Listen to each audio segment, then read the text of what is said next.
You're going to have to forgive me. I'm a little pumped up. Me and Bobby just recorded a banger.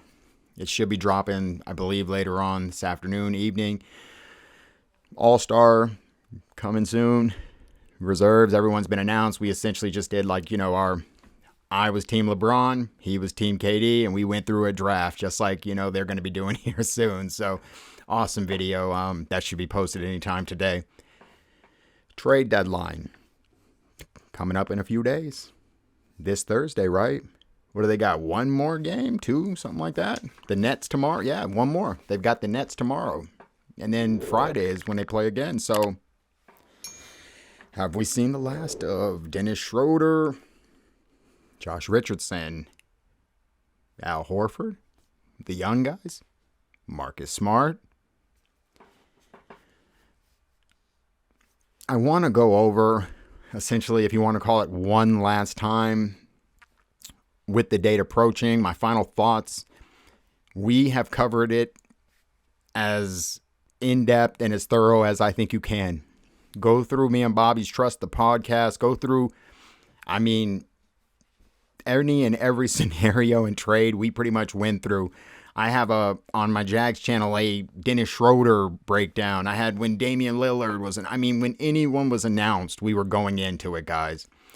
So I'm not going to do all that here. We're not going to review. This is just going to be me going over a few very realistic, call it, different levels. We'll say it big, medium, small. If I think what do I think a small trade would look like? A medium-sized trade and then a big trade, and just kind of go over a few of those. So we've already seen a few trades already. We've just gotten the Trailblazers and the Clippers, Norman Powell, Eric Bledsoe. I actually did a video on my Jags channel kind of going over all the trades, also dropping a Brooklyn Nets video with them coming up on Tuesday. So go check both of those out. Like I said, that's more focused on the rest of the league, the Ricky Rubio, Karis LeVert, for example. But Bol, Juancho. So, Rondo. There's been some trades already, guys. But obviously the big ones are yet to come. Now, the ones I'm going to talk about, obviously, when I'll just say it, a small scale trade, Dennis Schroeder for some picks. Those are trades we've heard, ad nauseum at this point, right? Schroeder, and that's because it's realistic. 5.9, 1 year. He's worth more than we can probably afford him for next year. The end. Not going to bore you with that. Now, a few medium ones. In my Dennis Schroeder breakdown, I actually cited the Cavs as a potential suitor for them, and what a coincidence. They're actually being mentioned again. Now, I don't know the details of who they're offering for Schroeder, or if there's an offer. In that other video, I said Cedi Osman. That seemed like that would make sense, especially because they just got Karis LeVert for, Rubio. So they lost a guard, even though he's injured. And they brought in a forward, so maybe sending out a forward to get a guard makes sense. But we'll have to see what they want to do. But the first trade, this one I'm going to talk about, medium size, but it really ties in heavily with what I'll consider my big trade that I'm going to talk about last. But a medium trade, once again, Dennis Schroeder, and this is not me pulling this one out of thin air. This is something that has been reported and covered. It is a trade with the Boston Celtics and Washington Wizards. The report is Dennis Schroeder for Spencer Dinwiddie. Now, you might immediately ask, why would Washington, huh? Well, two ways. Let's look at it first off. Dennis Schroeder this year, averaging right around 14 points, 3.5 rebounds, 4.4 assists on 30 minutes. Former runner-up for Sixth Man of the Year. At his best, let's say OKC, 19, 4 and 4 off the bench, 6-man, 30 minutes still. Where you got Dinwiddie, 13 points, 5 rebounds, 6 assists in about the same amount of minutes this year with Washington. At his best with Brooklyn 2 years ago, 21, 4 and 7. Or as a 6-man, 28 minutes, he averaged 17 points, 3 rebounds, 5 assists. So those are the caliber players we're talking about. Now, Dinwiddie just signed a contract this offseason with Washington. I think it was a 4-year, where he's making somewhere around 15 to 18 million per. The problem is, so why is it, James, they would want to get rid of Dinwiddie? Well, the reports are that there's drama in the locker room. Now, remember, guys, when the Wizards started this year, they blitzed the Celtics twice. They slashed and dashed and, talked shit all, and Harrell just destroyed us. Remember that early on? They were like a top 3 or 4 seed. Not anymore. They're not even a play-in team anymore. And remember their situation. They have Bradley Beal, and he did not sign his extension. So the Wizards have to make a move.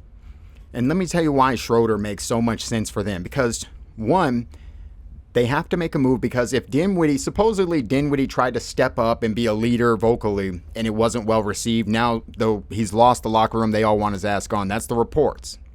Montez Harrell has come out recently talking about how miserable it is, blah, blah, blah. So doesn't seem good in Washington. They have to show Bradley Beal they're trying to shake it up to retain him, right? Or if they know Bradley Beal's gone, if he's already told them, guys, look at this, I'm gone. Would it not behoove them to then be in a situation like Schroeder, who's on an expiring 1-year deal, opposed to owing Dinwiddie another 3 years, $50 million? Harrell's on an expiring. Beal's on an expiring. Schroeder would be on an expiring. It would allow Washington an opportunity to either clear the books and start fresh, or if Schroeder does come in, you got him for half a season to give him a tryout. If it works out, Bradley Beal loves him, he re-signs, you re-sign Schroeder. Or even if Beal walks, you want to just re-sign Schroeder because in a rebuild, he wouldn't be a bad player to have because he's going to score. You know what I mean? If he's your number one with a bunch of young guys, who knows? But my point is, if they lose Beal, they need to rebuild it. And having a guy like Dinwiddie on the books for several more years. However, for Boston, that makes perfect sense. Bringing a guy like him in, if we still have Marcus Smart, have Dinwiddie coming off the bench, works out great.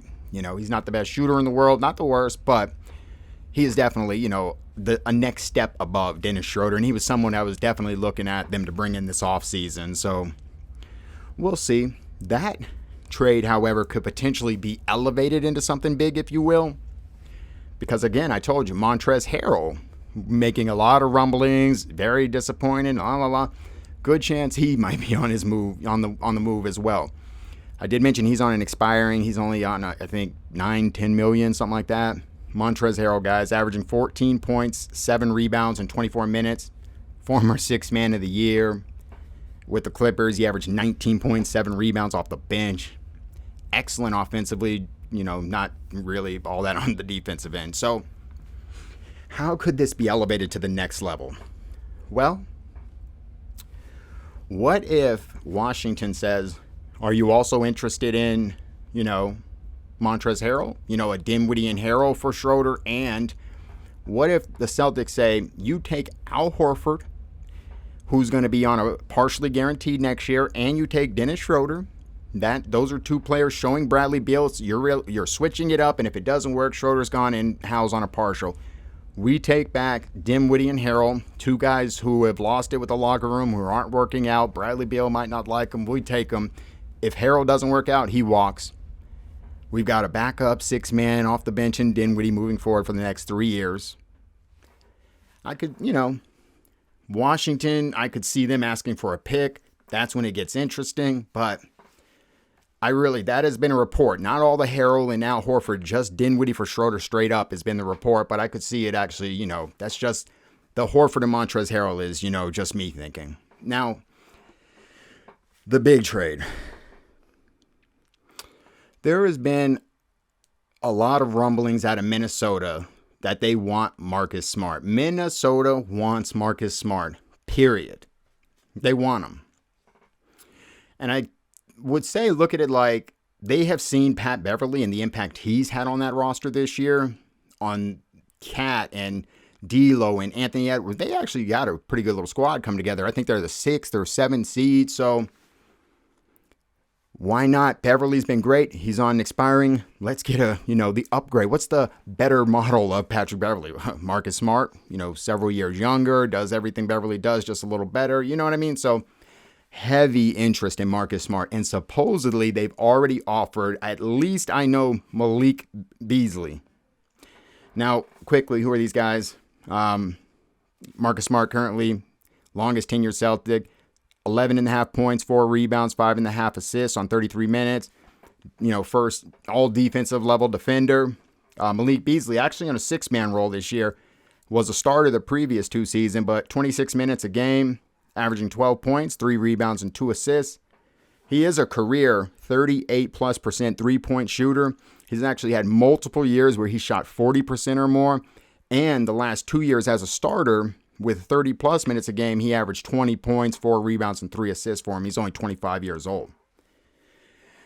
The Celtics, I believe, countered, or even if it wasn't a counter, they offered Josh Richardson and their pick of a young guy. I think Romeo Aaron Nesmith for Malik Beasley. I assume that was, no, thank you. We're not interested. But here's where it gets a little tricky for me. And I'm not sure exactly what the actual, the facts are, so to speak. I know that there's reports out that Jaden McDaniels has also been included. I don't know if what happened was Boston said, no, we need more than just Malik Beasley. And then they said, okay, we'll give you Malik Beasley and Jaden McDaniels. Jaden McDaniels, 20 years old, averaging, I think, nearly 9 points, 4 rebounds, super athletic. He's 21 years old, excuse me. Really showing a lot of strong defense. I mean, that kid, he looks legit, for real. If you haven't seen Jaden McDaniels play, I've seen him a few times, and I've been very impressed, especially when I found out how young he is, and that he was near like a 28th pick. But here's where the confusion is. Now there's talks of a pick being included. So I don't know where they're at is Minnesota's like, here, we'll give you Beasley and McDaniels, and Boston's like, no, we want Beasley, McDaniels, and a first. And that's where the holdup is? Because that is what the report says. It says that the deal will not get done unless a first is included. Now, I don't know if that means and or. Are you saying McDaniels and a first or McDaniels or a first? Are you saying that the Celtics would do a Malik Beasley and a first for Marcus Smart? Because now it does get... If it is for Malik Beasley, Jaden McDaniels, and a first... It's hard not to say yes to that trade. Now, are there other trades and teams out there that you might... They could have probably gotten Norman Powell and Rob Covington for Marcus Smart if they really wanted to deal them. Like, you know what I mean? If they wanted to go that route. But the only way I do this trade is if I'm also doing the Dinwiddie trade. It has to be a 2-part big, trade. That's why this is the big one for me, because you're losing Smart for Malik Beasley, who's a 2 or 3. A 2, and Jaden McDaniels, who's a front court, a big, 6'9", 6'10", he's a big guy. Dennis Schroeder on a 1 year, he's probably gone. And then who else? Peyton Pritchard. So they have no point guard if that's the move. So you would have to Brad would almost have to have this all in play. Like, boom, trade Marcus Smart. I almost see that's how it would go. Trade Marcus Smart, you get back Malik Beasley the first and Jaden McDaniels, let's say.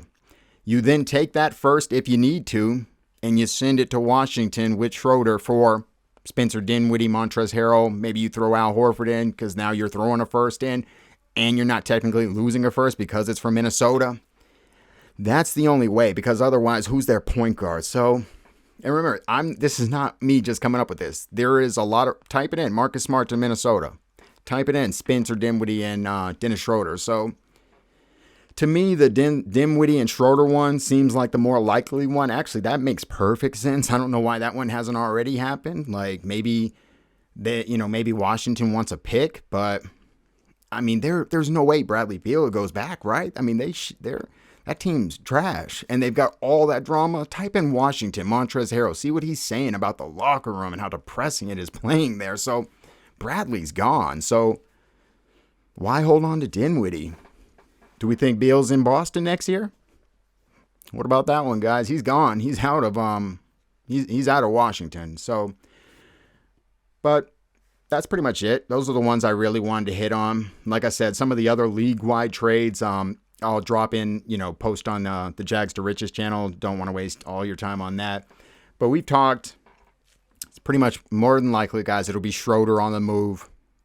I don't think Richardson's going. I think that they've really started to see the value in him. They actually got him for an additional year after next. Like, the way things are shaping up, guys, next year we might be a lot closer than we really realize.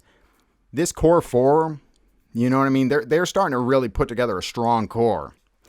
And depending on some of how these moves shake out, it's very intriguing right now to be a Celtics fan. I have said it, and I will continue to say it. They are 1 or 2 right moves away from being right there. My man, KX, RTY, what did he say? Celtics in 6? I mean, we got people out there believing, like, check the comments, guys. There's people already saying the Celtics, they like them in almost any series now after these recent winning streaks. But I don't want to make this video any longer than it is. Trade deadline coming up Thursday. You know, if anything breaks, anything goes down, Bobby or I both, we will be on it instantly, guys. Please go over to Jags to Riches. Check out the Nets. Check out, like I said, NBA trades. Kind of get into depth some of those other teams.